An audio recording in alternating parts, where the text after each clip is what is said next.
po si Pastor Jose Zabat Jr., ang Direktor ng Sabbath School and Personal Ministry Department ng Central Luzon Conference, ay malugod na nagpapaabot ng mainit na pagbati sa lahat ng sumusubaybay sa ating sinasagawang Sabbath School Lessons Preview sa DVD. Sa ilang minuto po ay makakasama niyo ako para ating talakayin ang huling bahagi ng atin pong leksyon na pinag-uusapan sa trimestreng ito, ang una at ikalawang Tesalonika. Maraming salamat sa Panginoon sa pagkakataong binigay niya sa atin at gayon din sa Amazing Grace Media Production ng Central Luzon Conference Communication Department na siyang nagsasaayos para dalhin sa inyong mga tahanan ang mga katulad nitong pag-aaral ng salita ng Diyos. Kaya't idalangin natin na pagkatapos ng trimestreng ito ay sana'y patuloy po kaming makapag-produce ng ganitong mga materials na magagamit natin para sa ikalalago ng ating espiritual na pamumuhay. Tulad ng aking sinabi, tayo po ay nasa ika-13 na ng ating pag-aaral sa 1 at ikalawang Tesalonika. At ang pamagat ng ating pag-uusapan ngayon ay iniingatang matapat ang iglesia.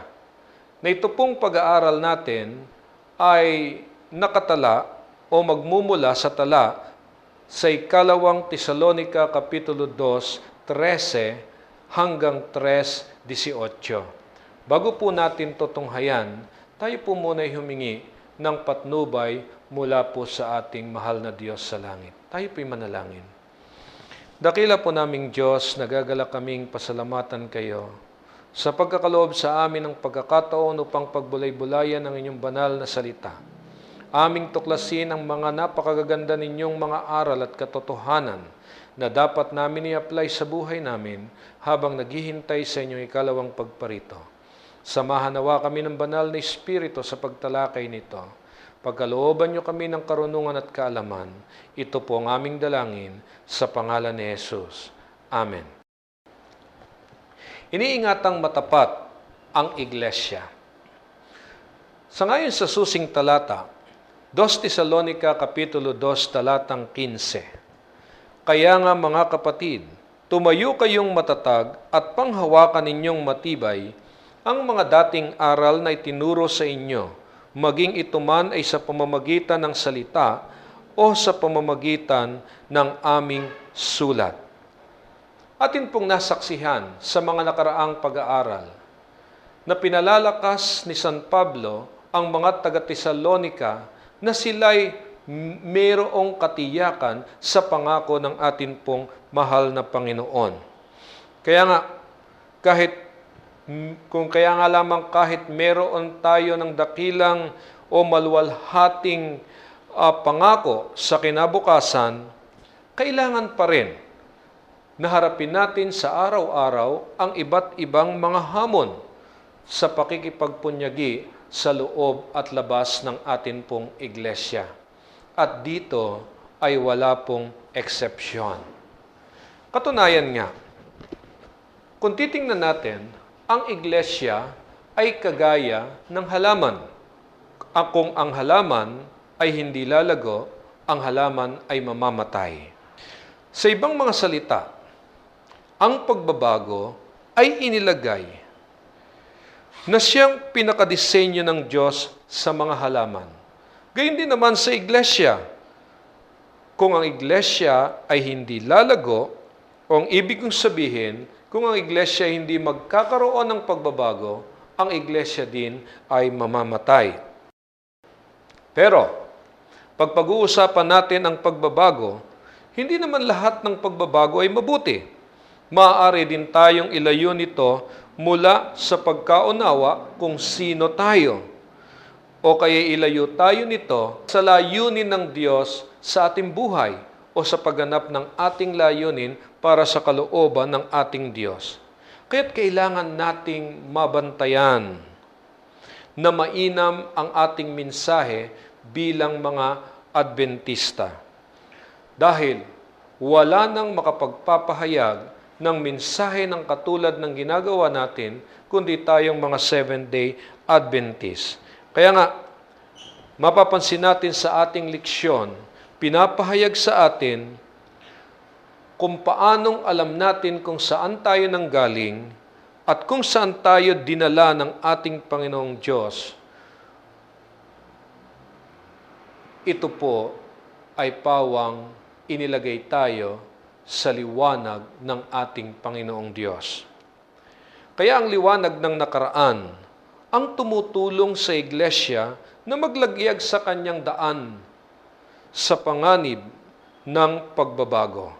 Dito po sa pangwakas na pananalita ni San Pablo, masusumpungan natin ang kinasihang patnubay upang maingatan tayong tapat bilang mga hinirang ng ating Panginoong Diyos. Unang katanungan na nais kong bigyan natin ng kasagutan. Bakit ang kaisipang katapatan ay napakahalaga? Sa pagtatapos ng sulat ni San Pablo, nais niyang palakasin ang mga taga-Tesalonika na sila'y manatiling tapat. Bakit kaya?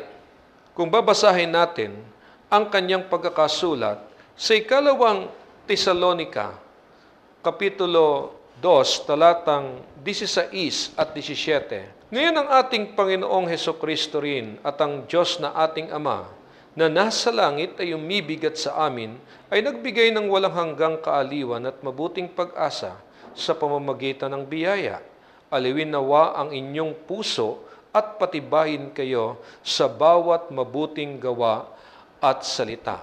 Sa mga tekstong aking nabasa, makikita natin ang napakanatural ni San Pablo sa kanyang konklusyon sa unang at ikalawang Tesalonika, na pawang ninanais niya na ang mga taga-Tesalonika ay huwag aalis sa kanilang kinalalagyan.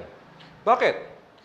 Dahil ang mga taga-Tesalonika ay tinuturing ni San Pablo na sila yung unang bunga na ililigtas. Para bang ibig sabihin ni San Pablo, huwag na kayong aalis sa inyong kinalalagyan dahil kayo ay hinirang ng Diyos.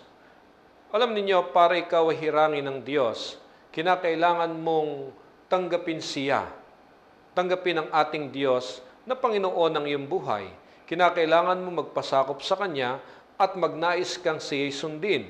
Sa gayong paraan, dahil sa pagpili mo sa Kanya, ikaw ay pinili ng Diyos. Na sinasabi natin sa theology na una tayong pinili ng Diyos. Kung nga lamang, tinugon natin yung kanyang pagpili sa atin, kaya nga niraratipay yung pagkahirang ng Diyos sa bawat isa sa atin. At ito'y may kinalaman tungkol sa kaligtasan, na kapag pinag-uusapan ng kaligtasan, ang tao ay magkakaroon ng kaligtasan hindi dahil sa kanyang pagsisikap, kundi dahil sa ginawa ni Kristo sa kanya doon sa krus ng Kalbaryo. Subalit yung kaligtasang ito ay kanyang mararanasan kapag tinanggap niya ang ating Panginoong Hesukristo. Dahil yung pagtanggap kay Kristo, ito yung itinuturo ni Pablo na ebanghelyo. Kaya nga, sinasabi natin na ang kaligtasan ay regalo ng ating Panginoong Diyos at ito'y mararanasan lamang sa pamamagitan ng pagpapabanal ng Espiritu at paniniwala sa katotohanan. Kaya nga, ito yung mahalagang basihan ng ating pananampalataya. Ikalawa, paano tayo magpapahayag ng ating katapatan? O paano natin ipakikita na tayo'y tapat? Pagka meron tayong malalim na pagkaunawa at karanasan sa Diyos, hindi mahirap makita ng mga tao na tayo ay tapat sa ating Panginoong Diyos. Katunayan nga, ang Diyos ang unang naging tapat sa atin. Dahil sa liham ni San Pablo sa mga taga-Tesalonika, ipinakikita doon sa ikalawang Tesalonika, Kapitulo 3, talatang 3, ganito ang sinasabi. Ngunit tapat ang Panginoon na magpapatibay sa inyo at sa inyo'y mag-iingat sa masama. Anong gustong sabihin ni San Pablo sa kanila? Gusto ni Pablo na maunawaan nila ang katapatan ng ating Diyos. Ang matapat na ating Diyos ay mapagkakatiwalaan at iingatan sila sa isang masama o kay Satanas. Kaya ang tugon na nais na mangyari ni San Pablo ay kanilang sundin ang mga sinalita ng mga apostol at ang mga katotohanan na nasa kasulatan. Ito po, makikita po natin na nais ni San Pablo na maging tradisyon sa kanilang buhay ang pagsunod sa mga itinuturo ng mga apostol at sa mga katotohanan sa banal na kasulatan. Sana'y huwag tayong malito dun sa salitang tradisyon dahil ito ay hindi naman laging masama na katulad ng tinukoy ni Kristo na huwag tayong umayon sa tradisyon ng sanlibutan.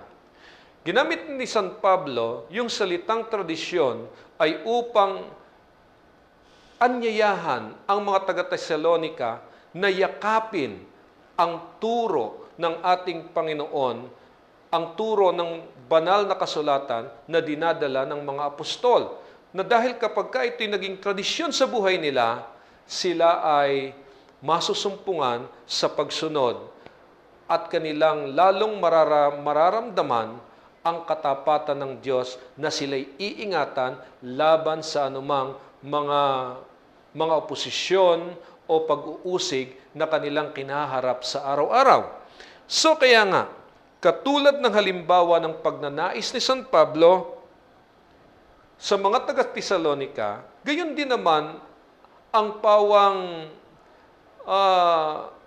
panawagan sa bawat isa sa atin na i-practice natin yung mga katotohanan mula sa itinuro ng mga mangangaral, lalo tigit yung mga nasa sa banal na kasulatan. So dito sa ating pag-aaral, makikita po natin na katulad ng halimbawa ng pagnanais ni Pablo na gawin nilang practice yung kanilang paggawa araw at gabi. Gusto kasing ipakita sa kanila ni Pablo na sa ating paglilingkod o sa kanilang paglilingkod, hindi sila yung maging pabigat sa kanilang pinaglilingkuran. Binabanggit nga sa 2 Thessalonica 3, talatang 8, na nagsikain man kami ng walang bayad ng tinapay, na sino man, kundi sa pagpapagalat sa pagdaramdam na gumagawa't gabit araw, upang kami huwag maging pasanin sa kanino man sa inyo. Maraming mga itinuturo ang apostol sa mga mananampalataya sa taga-Tesalonika na ang kanyang layunin ay maging tradisyon nila itong mga bagay na ito na kanilang balikatin at isakabuhayan upang sa ganoon hindi sila nagiging pabigat sa sinumang kanilang binibigyan ng pangangaral o mga pinaglilingkuran. Napakaganda ng layunin na pawang pinahayag ni San Pablo. Kaya nga, dito makikita natin, kahit sila San Pablo, sila'y hindi naging pasanin ng kanilang mga tinuturuan. Pinapakita po dito sa mga talatang ito na ito ang halimbawa ng pag-ibig. Hindi yung umaakay para sila'y paglingkuran, na ang kanilang paglilingkod ay hindi nakasentro sa kanilang sarili, kundi sa kapakanan ng iba, sa kapakanan ng ibang mga mananampalataya. So kaya ganyan na lamang ang mga taga-Tesalonika, hindi nila naramdaman na sila Pablo ay pabigat sa kanila. At yun ang tinuturo ni San Pablo na hindi maging pabigat sa mga pinaglilingkuran. Pansinin ninyo, merong talata din sa talatang Gs, sapagkat noon pa mang kami ay kasama ninyo, ay aming iniutos sa inyo, kung ang sino man ay ayaw gumawa, ay huwag din namang kumain. Dito, makikita ho natin na pinapakita ni Pablo ang mga praktikal na paraan upang ang mga tao ay patuloy na maging magiliw. Hindi lamang sa mga aral na dinadala natin, kundi sa pakikipagrelasyon sa mga nagbibigay ng pag-aaral. Sinasabi niya kung hindi naman kayo masikap, kung ayaw ninyong gumawa, ayaw ninyong tularan itong kanilang ginagawa, huwag kayong kumain. At ito naman ay may prinsipyong nakapaloob na kung hindi ka gagawa, wala ka namang kakamtin. Dahil kahit ang Diyos ay kanyang sinabi na tayo kakain sa pamamagitan ng ating paggawa. Ngayon, mapapansin natin, dito sa mga huling sulat ni Pablo, ito yung kanyang panalangin para doon sa mga taga-Tesalonica, na kung saan ang sabi niyang ganoon, sa talatang 5, patnubayan nawa ng Panginoon ang inyong mga puso sa pag-ibig ng Diyos at sa pagtitiis ni Kristo. Nais ni San Pablo na lumago spiritually ang mga mananampalataya sa Tesalonica. Nais niya na magkaroon sila ng malalim na pagkaunawa sa Diyos at magkaroon sila ng pagkalinga sa isa't isa. Kaya nga dito, gusto ni San Pablo na sila'y magtiwala sa Diyos, ano man ang mangyari. Ngayon, kung i-apply natin ito sa ating buhay, ang katanungan ay, paano tayo magtitiwala sa Diyos? Ating balikan yung aklat ng Henesis. Doon masusumpungan natin yung krisis ng pagtitiwala. Naalala niyo ba yung kasaysayan na noong ang ating unang mga magulang ay nag-doubt sa ating Diyos sa kanyang sinasabi? Ito yung tinatawag na krisis ng pagtitiwala sa halamanan ng Eden. Na sa halip na itong si Eva ay magtiwala sa salita ng Diyos, mas pinagtiwalaan niya yung ahas, yung serpent. At dahil sa pagtitiwala niya sa serpent, nagkaroon ng pagkakasala. Kaya nga binabanggit natin, anuman ang hindi sa pananampalataya ay kasalanan. So, sa ibang salita, ang hindi pagtitiwala sa Diyos ay kasalanan. Isipin natin, thinking He is not as He is, doubting His word, not believing in His promises to us, ito ay isang kasalanan. Kaya nga itong krisis ng pagtitiwala, nangyari po na sabing ganoon sa isang komento na naisulat ko mula sa ating leksyon, God cannot restore trust simply and easily. It has taken from creation till now for God to begin to restore the trust that we lose, to prove to everyone that He truly is trustworthy. Para ikaw ay magtiwala.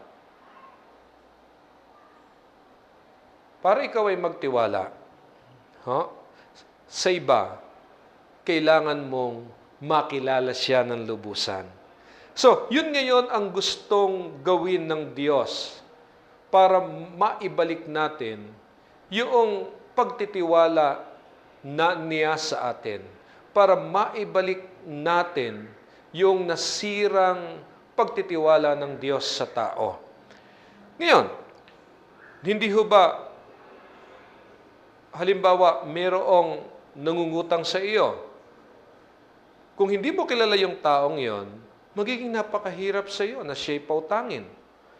Pero kung kilala mo siya, yung pagkakilala mo sa kanya, lalabas yung pagtitiwala mo at hindi magiging mahirap sa iyo na ibigay yung kanyang hinihingi. Kaya nga, ang katanungan ay, paano madidevelop sa buhay natin ang pagtitiwala sa Diyos? Napakasimple ang tinuturo sa atin ng ating leksyon. Mula dito sa mga sulat ni San Pablo, ipinapakita niya sa mga taga-Tesalonica na patuloy nilang kilalanin ang Diyos. Gumugol sila ng mga panahon na pag-aralan ng kasulatan. Gumugol sila ng panahon na mapagbulay-bulay ang kanilang karanasan sa araw-araw kung paano silang ginagabayan ng ating Panginoong Diyos. Kaya nga't ito ang mga kailangan nating gawin para sa ating Diyos. upang atin muling makuha ang ating pagtitiwala sa Kanya. So, sa Biblia ay nakasulat kung paano siyang kumikilos at kung paano niyang tinitingnan ang ating mga gawain. At dito makikita natin ang mga dahilan kung bakit kailangan nating dumipende at magtiwala sa Kanya, lalo tigit sa ating Panginoong Hesus na Kanyang anak na namatay doon sa krus ng Kalbaryo. Hindi ho ba pinakita ni Jesus ang isang simpleng paraan kung paano magtiwala sa Ama, kung paano isagawa sa buhay yung lubusan o yung tinatawag nating total trust sa ating Panginoong Diyos. Kaya hanggang sa kamatayan, sa Kanyang buhay at Kanyang kamatayan ay Kanyang ipinakita ang katotohanan na walang magagawa ang kaaway kung ipapakita natin ang pagtitiwala sa Diyos. Kung sa Diyos tayo nagtitiwala. Dito pinakita ng ating Panginoong Hesus ang napakagandang halimbawa that the God of the still small voice is right and we can believe in Him. So, sinasabi natin, ang pananampalataya ay talagang risky. Risky ang pananampalataya. Yun ang ibig sabihin ng pagtitiwala. Mayroon tayong katibayan na sapat para mahikayat natin ang ating sarili na tunay na magtiwala sa ating Diyos. Kailangan ho nating i-exercise ang pagtitiwalang ito. At ang pagtitiwalang ito nangangailangan ng ating mga gawa. It is not enough just to believe. We have to trust God and let Him do His work in us. So kaya nga sa mga sulat ni San Pablo, sabi niyang ganoon sa 2 Tesalonica 3, talatang 13, ngunit kayo mga kapatid, huwag kayong mga pagod sa paggawa ng mabuti. Did you see that? Naobserbahan niyo po ba?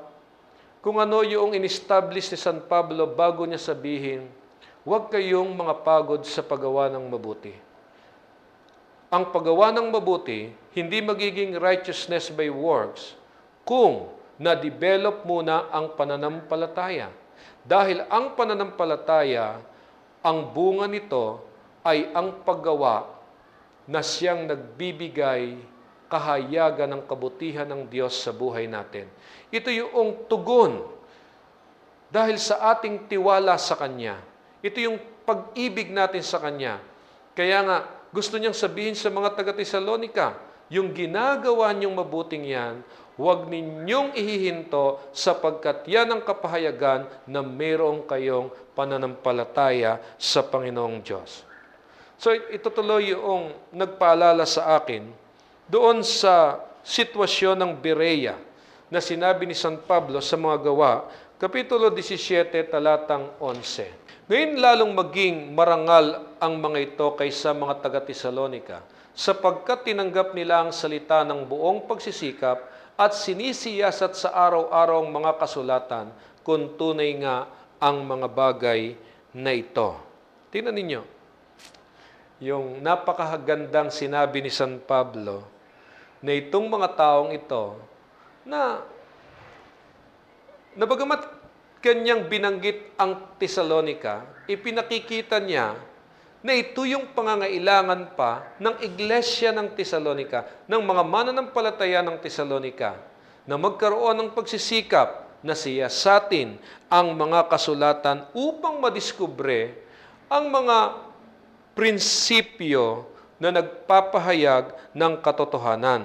Ito rin yung ipinakita ni Jesus sa Lucas chapter 10, 25-28, na ito'y sinasabing this is no academic exercise as He give the story of the Good Samaritan in response to the question of what must I do to inherit eternal life. You build on firm foundations of truth and right, says Jesus in the illustration of the two builders. You are faithful if you follow these principles in the way you deal with conflicts, especially in personal relationship. So mga ginigilo ko ng mga taga-subaybay namin sa DVD na sumusunod sa mga ginagawang pag-aaral natin mula dito sa 1 at 2 Tesalonika, ngayon pinakikita sa atin ni San Pablo ang mga bagay na mainam. Na habang tayo ay naghihintay sa ikalawang pagparito ni Kristo, tayo ay matamang maging tapat. I-exercise natin sa araw-araw ang pagtitiwala sa Kanya. Marami tayong natutunan sa loob ng 13 linggo ng pag-aaral sa mga sulat ni San Pablo, lalo sa mga taga-Tesalonika, kung paanong maging iglesia sa isang mahirap na kapaligiran. Nakita natin mula sa mga pastoral letter ni San Pablo ang mga magagandang pamamaraan para mapalakas ang isang mananampalataya na siyang makakatulong sa ating paghihintay sa pagparito ng ating Panginoong Jesucristo. Yung mga bagay na natutunan natin, I appeal to you, mga kapatid, i-apply natin sa buhay natin. Siyasatin natin ang mga katotohanan ito at makikita po natin na ito ang kailangan natin lalo tigit sa pagharap natin sa iba't ibang hamon ng ating pambuhay o sa ating iglesia sa loob at labas. I-apply natin ang mga prinsipyong ito na nakuha natin dahil ito rin naman ay kinasihan ng atin pong Panginoon. Alam ko na marami pang bagay na makukuha tayo mula sa pag-aaral na ito.